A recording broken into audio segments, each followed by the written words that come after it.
dans ce ministère, selon la miséricorde qui nous a été faite, nous ne perdons pas courage.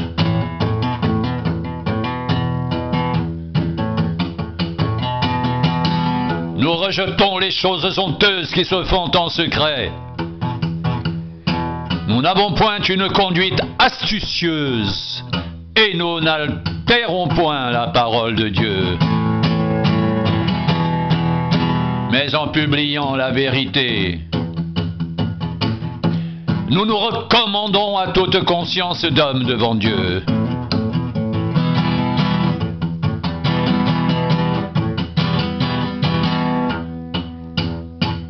Si notre évangile est encore voilé, il est voilé pour ceux qui périssent, pour les incrédules dont le Dieu de ce siècle a aveuglé l'intelligence afin qu'ils ne voient pas briller la splendeur de l'évangile, de la gloire de Christ qui est l'image de Dieu.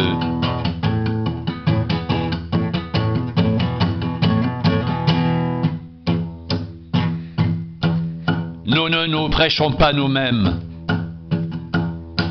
C'est Jésus-Christ le Seigneur que nous prêchons. Et nous nous disons vos serviteurs à cause de Jésus.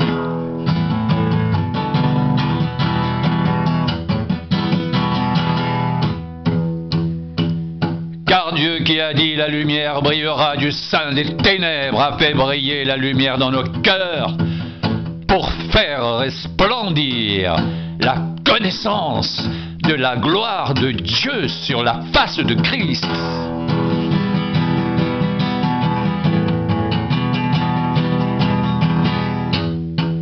Nous portons ce trésor dans des vases de terre, afin que cette grande puissance soit attribuée à Dieu et non pas à nous. Nous sommes pressés de toute manière, mais non réduits à l'extrémité, dans la détresse, mais non dans le désespoir, persécutés, mais non abandonnés, abattus, mais non perdus,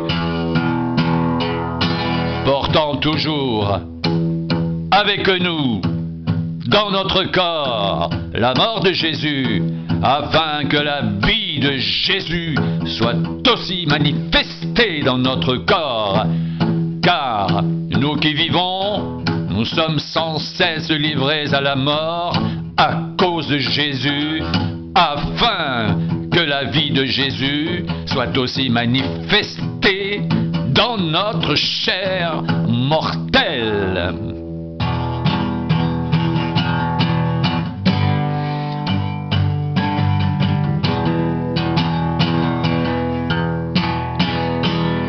Ainsi, la mort agite en nous et la vie agite en vous. Et comme nous avons le même esprit de foi qui est exprimé dans cette parole de l'Écriture, j'ai cru, c'est pourquoi j'ai parlé. Nous aussi nous croyons et c'est pour cela que nous parlons. Sachant que celui qui a ressuscité le Seigneur Jésus nous ressuscitera aussi avec Jésus et nous fera paraître avec vous en sa présence, car tout cela arrive à cause de vous, afin que la grâce, en se multipliant, fasse abonder à la gloire de Dieu les actions de grâce d'un plus grand nombre. C'est pourquoi nous ne perdons pas courage. Et même si notre homme extérieur se détruit, notre homme intérieur se renouvelle de jour en jour, car nos légères afflictions du moment présent produisent pour nous, au-delà de toute mesure, un poids éternel de gloire, parce que nous regardons non point aux choses visibles, mais à celles qui sont invisibles, car Les choses visibles sont passagères et les invisibles sont éternelles.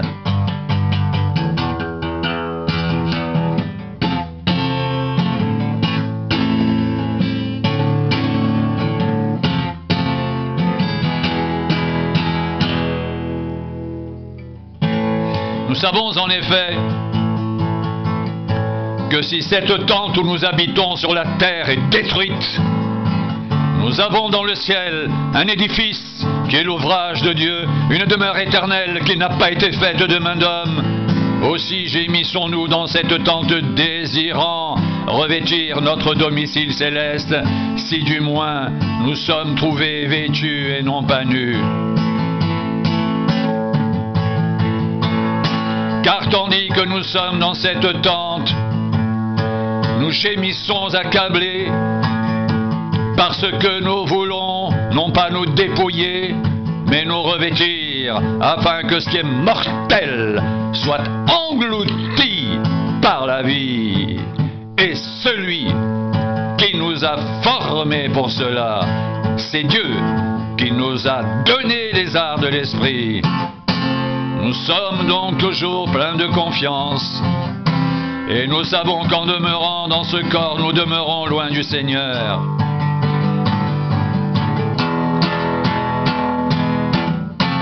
Car nous marchons par la foi et non par la vue. Nous sommes pleins de confiance et nous aimons mieux quitter ce corps et demeurer auprès du Seigneur. C'est pour cela aussi que nous nous efforçons de lui être agréables, soit que nous demeurions dans ce corps, soit que nous le quittions, car il nous faut tous comparaître devant le tribunal de Christ, afin que chacun reçoive, selon le bien ou le mal qu'il aura fait étant dans son corps.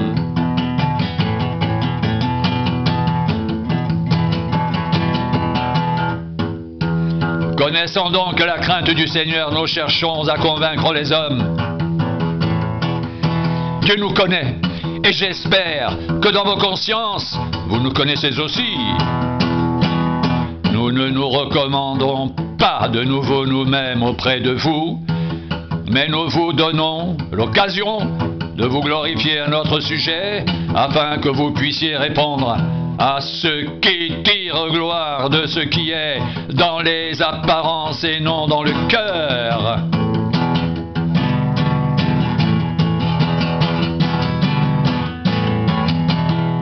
En effet, si je suis hors de sens, c'est pour Dieu. Si je suis de bon sens, c'est pour vous.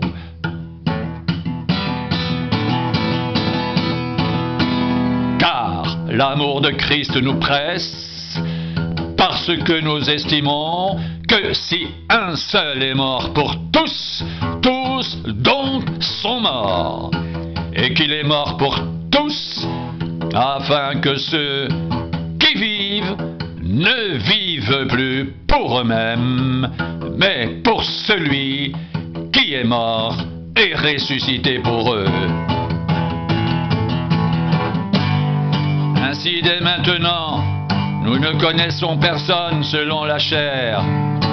Et si nous avons connu Christ selon la chair, maintenant nous ne le connaissons plus de cette manière. Si quelqu'un est en Christ, il est une nouvelle création. Les choses anciennes sont passées. Voici, toutes choses sont devenues nouvelles. Et tout cela vient de Dieu, qui nous a réconciliés avec lui par Christ, et qui nous a donné le ministère de la réconciliation. Car Dieu était en Christ, réconciliant le monde avec lui-même, en n'imputant point aux hommes leurs offenses, et il a mis en nous la parole de la réconciliation. Nous faisons donc les fonctions d'ambassadeurs pour Christ, comme si Dieu exhortait par nous. Nous vous en supplions au nom de Christ, soyez réconciliés avec Dieu.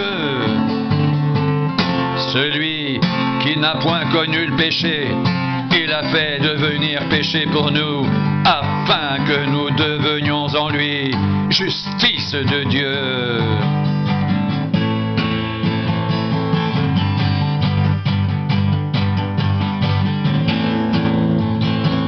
Puisque nous travaillons avec Dieu, nous vous exhortons à ne pas recevoir la grâce de Dieu en vain, car il dit: au temps favorable, je t'ai exaucé, au jour du salut, je t'ai secouru. Voici maintenant le temps favorable. Voici maintenant le jour du salut. Nous ne voulons scandaliser personne en quoi que ce soit, afin que le ministère ne soit pas un objet de blâme. Mais nous nous rendons recommandables à tous égards comme serviteurs de Dieu par beaucoup de patience dans les tribulations, dans les calamités, dans les détresses, sous les coups, dans les prisons, dans les séditions, dans les travaux, dans l'éveil, dans les jeûnes, dans la pureté, par la connaissance, par la longanimité, par la bonté, par l'Esprit Saint, par un amour sincère, par la parole vérité, par la puissance de Dieu, par les armes offensives et défensives de la justice, au milieu de la gloire et de l'ignominie, au milieu de la mauvaise et de la bonne réputation, étant regardé comme imposteur, quoique véridique, comme inconnu, quoique bien connu, comme mourant, et voici nous vivons, comme châtiés, quoique non mis à mort, comme attristés, et nous sommes toujours joyeux, comme pauvres, et nous en enrichissons plusieurs, comme n'ayant rien, et nous possédons toutes choses. Notre bouche s'est ouverte pour vous, Corinthiens. Notre cœur s'est élargi. Vous n'y êtes point à l'étroit, mais c'est votre cœur qui s'est rétréci pour nous. Rendez-nous l'appareil. Je vous parle comme à mes enfants. Élargissez aussi votre cœur.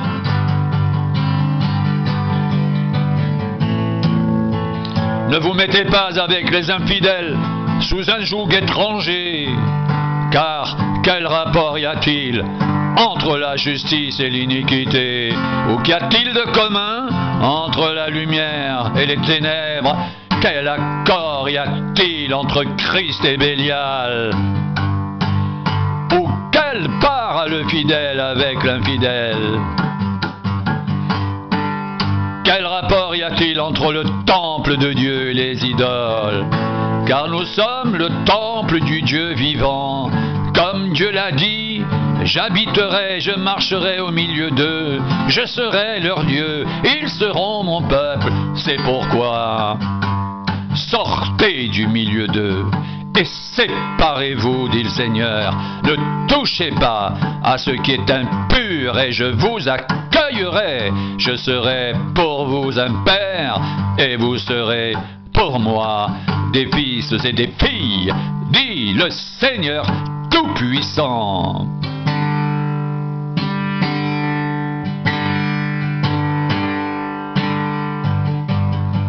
Ayant donc de telles promesses, bien-aimés, purifions-nous de toute souillure de la chair et de l'esprit, en achevant notre sanctification dans la crainte de Dieu.